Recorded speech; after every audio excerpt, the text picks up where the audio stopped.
My name is Linda Sarsour. I am born and raised in Brooklyn, New York. I consider myself to be a feminist, and maybe not the traditional sense of the word feminist, of what people think when they think feminist. My parents instilled in me that I am the voice of the second, third generation of Palestinian Americans. One thing that has come up a lot for me as a Muslim woman is this idea of humility. I have been told numerous occasions, you're too visible, you're too loud, you're too outspoken. I'm not going to be humble to the point where I'm quiet.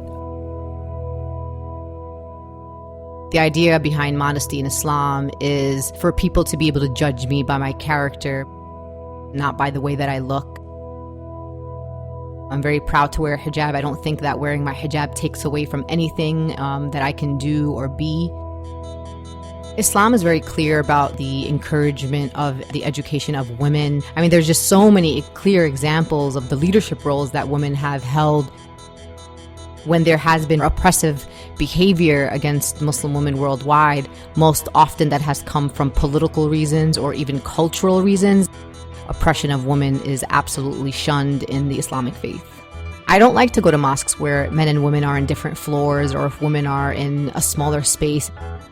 If we're following the footsteps of our prophet never did that. It's not an Islamic principle, like dividers between people praying. Like that just wasn't something that existed in the founding of Islam. When people see me, they think that I'm an anomaly, that there's only one or two or three of me, when in fact there are millions of Muslim women across the world, and particularly here in the United States, who are strong, who are confident, who are educated, and who are making a difference in our society.